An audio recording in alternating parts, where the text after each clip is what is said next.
Hai, Assalamualaikum. Kembali lagi kita at Cikgu Intan Channel untuk video yang seterusnya, teknologi pemprosesan makanan part 2.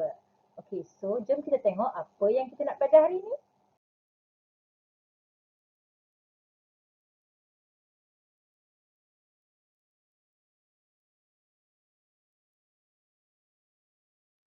Sebelum tu, cuba kamu semak makanan-makanan yang ditunjukkan ni iaitu mi goreng, roti bakar, kentang goreng, kentang bakar, keripik pisang dan nasi goreng. Semua ni makanan-makanan yang kita suka kan? Dan sedar tak kita bahawa makanan harian kita yang kita makan tu adalah salah satu penyebab kanser. Seperti mana yang saya share dalam video sebelum ni, kita dapat lihat data pesakit kanser yang semakin meningkat saban tahun. Dan antara makanan yang memang kita dah biasa dengar, makanan ni memang bahaya untuk kita ambil adalah Maggi ataupun mi segera. Kerana dekat Maggi ni ada bahan yang bukan makanan, tetapi dia dibenarkan dalam penghasilan produk makanan mi segera ni. Antaranya bahan yang kita gunakan dalam julap, dalam racun serangga, dalam bahan pencuci, dalam bahan pendingin, dalam kantar sentuh dan juga cecair yang digunakan dalam pemetik api juga ada di dalam mi segera ni. Jadi ini kesan dia boleh menjadikan kanak-kanak tu boleh jadi aktif. Lepas tu bahan propyl galik tu boleh menghalang pengeluaran sperma. BHT juga boleh menyebabkan kesan bahaya kepada ginjal. Sebab tu dah tanpa kita sedar, makanan-makanan yang kita ambil sekarang ni boleh menyebabkan penyakit yang tertentu. Sebab tu lah zaman dulu dengan zaman sekarang, makanan kita tak sama. Sekarang ni dah macam-macam jenis makanan. Sebab tu lah dulu kurang penyakit-penyakit yang pelik-pelik. Sekarang ni dah ada macam-macam jenis penyakit dan terutamanya kita share tadi tentang kanser lah. Okay. Jadi seperti mana yang saya cakap dalam kelas yang lepas, dalam video yang part pertama, saya cakap hari ni kita untuk part yang kedua kita akan fokuskan tentang apa bahan kimia yang digunakan dalam pemprosesan makanan. So, untuk kita memproses makanan jadi makanan lebih tahan lama, lebih enak, boleh disimpan lama. Jadi ada bahan kimia tertentu yang digunakan dan antaranya adalah pengawet, pewarna, peluntur, perisa, penstabil, pemanis, antioksidan dan juga pengimasi. Semuanya ada 8 bahan kimia. Jadi untuk lebih lanjut, jom kita lihat satu persatu apa agaknya bahan kimia yang digunakan dalam teknologi pemprosesan makanan ni. So kita lihat contoh satu persatu. Okey, untuk pengawet kita ada garam, gula, cuka, natrium nitrit, natrium nitrat, asid benzoat, asid borik dan juga sulfur dioksida. Okey, untuk pengetahuan kamu, saya nak bagi kamu mudah ingat. Okey, kalau yang kita dah biasa sinonim kita dengar ataupun sebutan yang mudah, itu selalunya dihasilkan secara semula jadi. Contoh-contoh tu pengawet contohnya dia dihasilkan secara semula jadi. Contoh garam, gula, cuka tu secara semula jadi. Tapi untuk natrium nitrat, asid benzoat, asid borik, sulfur dioksida itu adalah dia dihasilkan secara buatan. Okey, pengawet yang dihasilkan secara buatan. Okey, kita tengok yang seterusnya. Yang kedua, pewarna. Okey, pewarna. Untuk pewarna kita ada daun pandan, kunyit, karamel, santan, tetrazin, sunset yellow dan juga carmoisin. Di mana kalau kita dapat lihat yang kita biasa dengar dan mudah, okey. Daun pandan, kunyit, karamel, santan. Itu adalah secara semula jadi. Okey. Bahan kimia yang dihasilkan bahan yang ada secara semula jadi, okey, dalam makanan itu, dalam pemprosesan makanan yang kita gunakan. Okey. Dan yang secara buatan adalah sunset yellow dan juga carmoisin. Okey, dan juga tetrazin. Okey, yang seterusnya, yang ketiga, okey, bahan kimia yang ketiga adalah peluntur. Di mana peluntur ni contoh dia karbon diaktifkan dan juga benzoyl peroksida. Okey, karbon diaktifkan ni memang ada secara semula jadi di dalam minyak sawit, gula dan juga tebu. Minyak sawit dan juga gula tebu. Okey. Tetapi untuk benzoyl peroksida ni adalah secara buatan dan contohnya adalah gula, beras putih, tepung dan juga bihun. Okey. Seterusnya yang keempat adalah perisa. Di mana perisa ni kita ada gula, garam, cuka, daun pandan, vanila dan juga MSG. MSG ni adalah mononatrium glutamat. Okey, mononatrium atau glutamat. Kenapa MS? Sebab sodium. Okey, natrium dengan sodium tu sama. Okay, cuma bahasa Inggeris, bahasa Melayu lah. Okay, so contoh MSG ada dekat kita punya mi segera, kicap soya, keripik kentang. Tapi untuk gula garam suka pandan daun pandan tu, okay, yang tu sebenarnya ada dekat kuih muih lah. Kuih muih, kek dan juga aiskrim. Okey, yang kelima adalah penstabil. Okey, penstabil ni contohnya kanji, gelatin, agar-agar dan juga gam akasia. Gam akasia sahaja secara buatan, yang lain semula jadi. Okey, secara buatan tu dia selalunya ada kat aiskrim, gula-gula dan juga jelly. Okey, yang lain tu secara semula jadilah. Okey, seterusnya yang keenam pemanis. Okey, pemanis ni menjadikan makanan kita lebih manis lah. Dan contohnya adalah gula, gula melaka, madu, aspartim dan juga sorbitol. Dua yang terakhir ni, aspartim dengan sorbitol ni, dia adalah secara buatan, dihasilkan secara buatan dan dia ada digunakan dalam cordial kita, jam yang kita makan. Okey. Okey. Seterusnya yang ketujuh, antioksidan. Okey, di mana antioksidan ni contoh dia adalah asid ascorbic, vitamin C, tocopherol, vitamin C dan juga hydroxyanol terbutil. Hydroxyanol terbutil ni secara buatan lah, dihasilkan secara buatan dan contohnya ada dalam pil vitamin. Okey, digunakan dalam pil vitamin. Dan yang terakhir, yang ke-8, bahan kimia yang ke-8 adalah pengemulsi. Di mana pengemulsi ni ada, contoh dia lecithin daripada kuning telur, kacang soya, pektin, asid lemak iaitu monoglycerida dan juga magnesium stearate. Di mana yang terakhir ni, asid lemak ini sahaja yang dihasilkan secara buatan, yang kita kata monoglycerida tadi. Magnesium stearate. Magnesium stearate. Monoglycerida tu memang ada secara semula jadi asid lemak. Okey. So, dah tahu kan 8 bahan kimia tu. Jadi kita nak lihat apakah fungsi setiap 8 bahan kimia ni. Sebab kita kata bahan kimia ni boleh menyebabkan penyakit ataupun boleh bagi kesan yang buruk pada kita sekiranya kita gunakan dalam pemprosesan makanan. Tetapi mesti ada sebab kenapa kita gunakan bahan-bahan kimia ni. Okay, so jom kita tengok. Yang pertama adalah pengawet. Okay, pengawet tujuan dia ataupun fungsi dia adalah untuk menjadikan makanan kita lebih tahan lama. Macam mana cara dia jadikan makanan kita lebih tahan lama? Sebab pengawet ni mencegah pertumbuhan dan juga pembiakan mikroorganisma. Okay, sebab itulah kita tengok benda yang diawet ni lebih tahan lama sebab tak ada mikroorganisma, tak ada pertumbuhan mikroorganisma.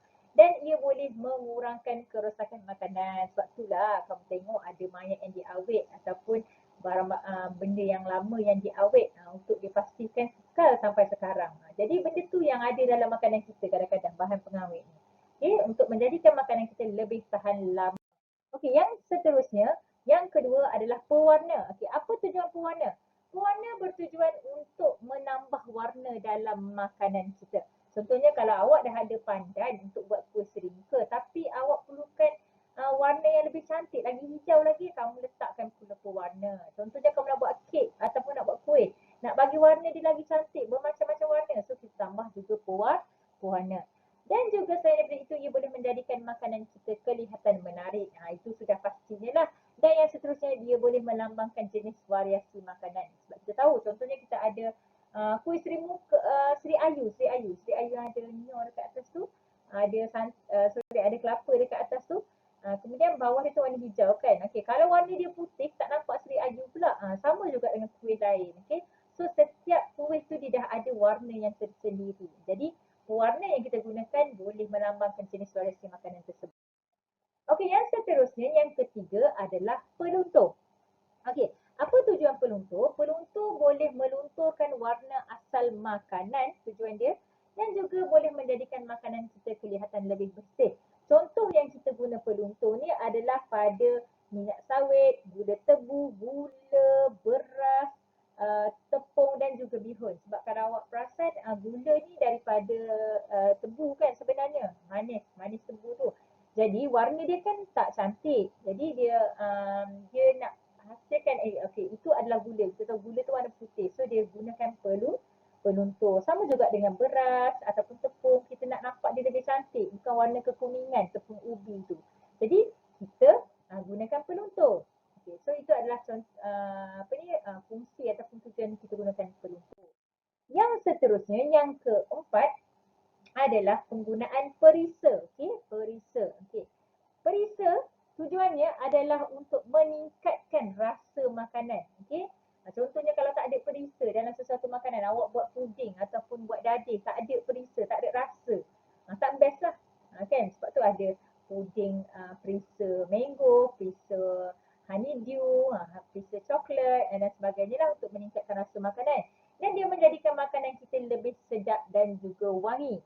Selain daripada itu juga, dia boleh menambahkan rasa semula jadi makanan. Okay, perisa yang ada. Sebab itulah kalau kadang-kadang kita buat kuih ataupun buah-buah puding ke, okay, kita perlukan perisa ni untuk tambahkan lagi rasa semula jadi dia tu. Okay, kalau tebu lah, kalau honeydew lah. Okay, kita pergi kepada next slide. Okey, yang kelima, bahan kimia yang kelima adalah penstabil. Okey, penstabil. Apa tujuan penstabil? Selalunya kita gunakan penstabil ni untuk aiskrim. Okey, sebab tu saya tunjuk gambar aiskrim. Okey, tujuan dia adalah untuk mencegah pemendapan butiran dalam makanan cair. So, aiskrim lah kan, makanan cair tu kita nak elakkan pemendapan butiran dalam makanan tu. Sebab tu lah kadang awak tengok kalau awak masak atau buat makanan tu nampak ada yang jatuh ke bawah, ada yang ke atas kan. Kita tak nak macam tu. Kita nak biar dia stabil dekat dalam tu. Okey, seterusnya kita buat untuk tujuannya untuk membaiki tekstur makanan dan juga memekatkan makanan. Memekatkan makanan ni contohnya kita guna dalam sos salad ataupun sos cheese ke yang selalu awak makan tu, mayonis ke. Tujuan kita nak memekatkan makanan ni, kita menggunakan juga penstabil. Okey, yang keenam adalah pemanis. Okey, apa tujuan pemanis? So, kita tengok rasanya mesti kamu dah boleh agak lah. Apa tujuan kita gunakan pemanis dalam makanan? Okey, yang pertama, dapat memberikan rasa yang lebih sedap. Contoh beza lah kalau kamu buat air yang tanpa gula dengan air yang ada gula. Rasa dia lebih sedap kan? Kamu letak perisa je. Contohnya, sangkuit ke air anggur kamu letak perisa je tapi kamu tak letak gula. Tak sedap juga. So kena ada rasa manis tu. Okey? Ataupun buat biskut, buat kek tak ada gula. Tak sedap lah kan? Dan juga ia boleh menjadikan makanan dan minuman kita terasa manis. Bukan saja sedap tapi rasa manis. Okey? Sebab rasa manis tu boleh membangkitkan kita punya rasa di lidah kita tu. Rasa sedap, rasa nak makan lagi. Okey, yang seterusnya yang ketujuh adalah antioksidan. Okey, bahan kimia antioksidan yang digunakan dalam pemprosesan makanan ini bertujuan untuk memperlahankan proses pengoksidaan makanan berlemak. Okey, kalau kamu perasan, kita dah belajar tentang antioksidan ni. Dalam tajuk yang lepas, kita belajar yang tentang macam mana kita tengok apple tu jadi warna perang sebab proses pengoksidaan. Dan juga kita banyak makan makanan buah-buahan apple untuk elakkan pengoksidaan. So kulit kita akan jadi lebih cantik dan sebagainya lah. Jadi sebab itulah kita kalau boleh nak elakkan berlaku proses pengoksidaan ni, pembebasan gas oksigen daripada kita punya ni lah. Okay. Jadi kita gunakan antioksidan. Okay. Antioksidan kita nak elakkan pengoksidaan. Selain daripada itu juga, ia boleh mencegah, okay, fungsi dia kita nak mencegah warna buah-buahan dan secara itu menjadi perang. Jadi warna yang tak cantik lah orang kata. Okay. Dan yang terakhir, ia boleh menjadikan makanan kita kelihatan lebih segar, okay, dengan adanya antioksidan. Sebab itulah kita guna antioksidan ni. Cuma kita kata bila kita guna bahan kimia secara buatan ni, boleh menjadikan ia jadi kesan buruk pula pada kita. Okey, dan yang ke-8 yang terakhir bahan kimianya adalah pengemulsi. Emulsi ni selalu kamu dengar Scott emulsion, emulsifier, okey. Apa tujuan emulsifier ataupun pengemulsi? Mengemulsi bahan yang tidak bercampur seperti lemak dan air di dalam makanan. Okey, kalau kamu tengok air dengan makanan ni dia tak bercampur kan. Jadi kita nak emulsi dia. Okey, benda yang tak bercampur ni. Okey. Seterusnya, membaiki kehomogenan dan juga kestabilan makanan untuk membaiki kestabilan makanan itu sendiri dan juga membaiki tekstur makanan. Okay, dia lebih kurang sama dengan penstabil kalau kita dapat lihat. Dia nak menstabilkan, nak baiki tekstur makanan. Okey, so selesailah kita belajar tentang ke-8 bahan kimia yang terlibat dalam pemprosesan makanan. Okey, sekarang cuba kamu tengok dalam gambar yang saya sediakan ni. Okey, ada gambar seorang pesakit yang sedang bersedih. Macam nampak muka dia runsing, risau. Okey, bila dia berjumpa dengan doktor. So, bila kita runsing, risau bila kita jumpa dengan doktor tu maksudnya ada sebab tertentu. Okey, berkait dengan kesihatan kita. So, mungkin brother ni dia rasa menyesal. Okey, menyesal sebab kenapalah aku tak jaga pemakanan? Kenapalah aku main makan je selama ni? Kenapa aku tak jaga pemakanan aku? Sebab kita dah tahu, okay, sekarang ni faktor utama yang menyebabkan kepada kesihatan makanan kita jadi tak okey disebabkan oleh kita punya pemakanan. Okay, pemakanan. Saya ulang, pemakanan yang boleh mempengaruhi kesihatan kita.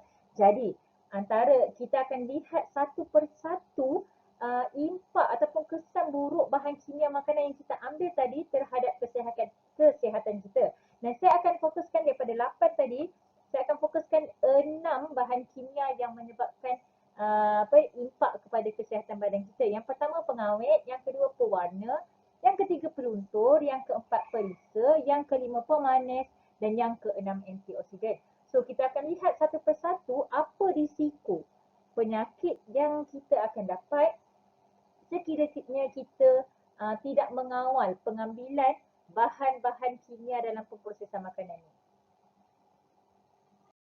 Okey, kita pergi secara laju. Okey, yang pertama pengawet. Kita dah ingat bahawa pengawet ni tujuannya untuk memastikan makanan kita tu tahan lama. Tapi apa risikonya bila kita ambil makanan yang ada pengawet ni? Yang pertama, ia boleh menyebabkan kanser. Yang kedua, ia boleh menyebabkan sistem pencernaan kita terganggu. Yang ketiga, alergik ruam dan juga kegatalan kulit. Yang keempat, menyebabkan kecacatan fetus dan yang kelima, merosakkan hati dan ginjal.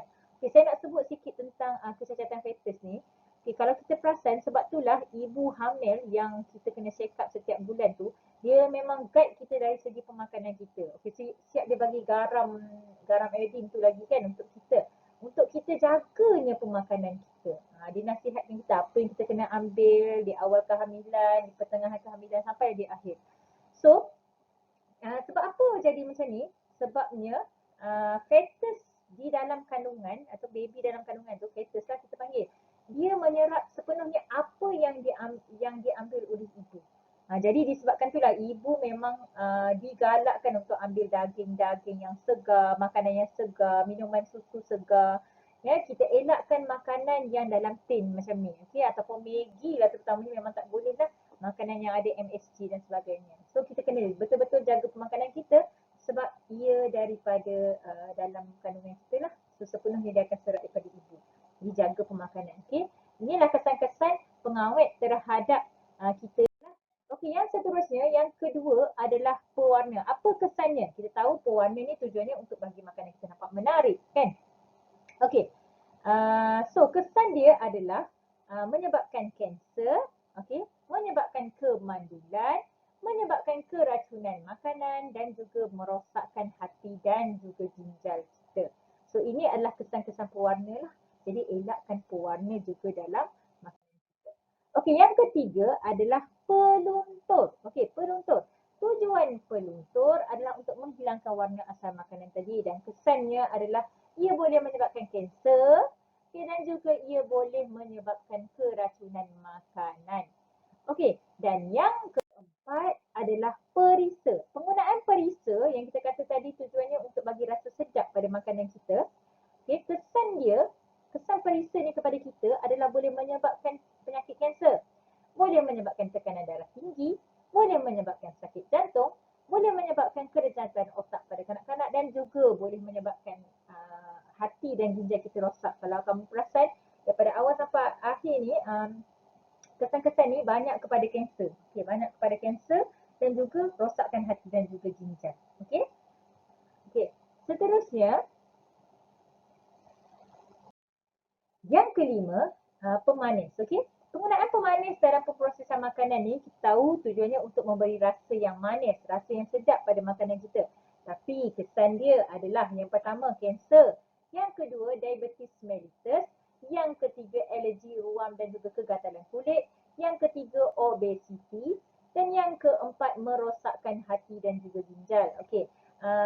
pemanis dia sangat sinonim dengan diabetes mellitus, dan diabetes mellitus juga dia boleh membawa kepada darah tinggi pula nanti, dan juga boleh membawa kepada obesiti.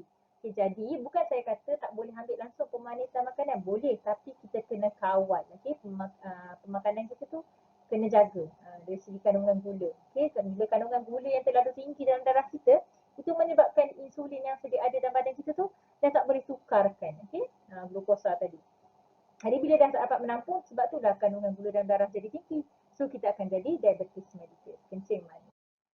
Okey, yang keenam yang terakhir adalah antioksidan.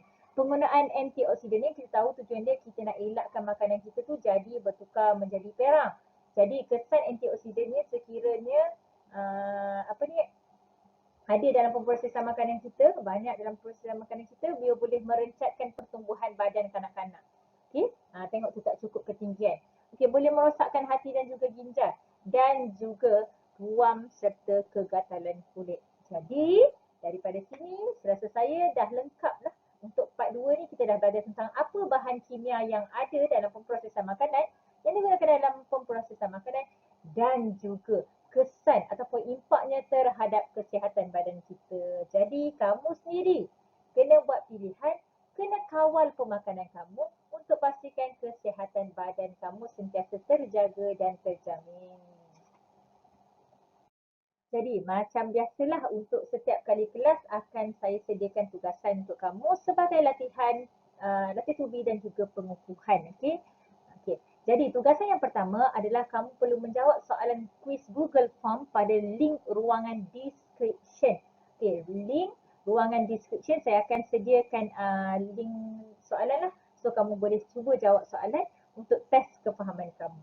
Okey, yang seterusnya, yang kedua, kamu cuba pilih satu jenis bahan kimia daripada yang saya ajar tadi. Ada 8 jenis bahan kimia tu, start daripada pengawet sampailah ke pengemulsi. Pilih satu bahan kimia, kamu cuba buat video penerangan ringkas. Okey, video penerangan ringkas kalau boleh takkan lebih daripada 1 minit. Selalunya dah 1 minit. Tak lebih daripada 1 minit, iaitu 30 saat lah. Okey, so bila kamu dah pilih satu jenis bahan kimia yang kamu nak, kamu nyatakan apa fungsi bahan kimia tersebut dalam video tersebut. Kemudian kamu bagi contoh-contoh. Okay, apa contoh bahan kimia yang kamu cakap tadi. And then apa kesannya terhadap kesihatan badan kita. Video yang ringkas, short, simple but nice. Okay, so pastikan suara kamu jelas lah. Okay, jadi untuk kamu capai tipping 4 ni, pastikan kamu jawab ataupun buat tugasan 1 dan tugasan 2 ini. Okay, so itu saja untuk kelas kita hari ini. So, kita akan jumpa lagi untuk kelas yang akan datang, untuk tajuk yang akan datang di Expert Science Online Class. So, kita dah belajar tentang makanan yang banyak tadi yang menyebabkan kita rasa lapar, yummy. So, kelas kita dah habis. So, jom kita cari apa makanan yang ada kat dapur kita.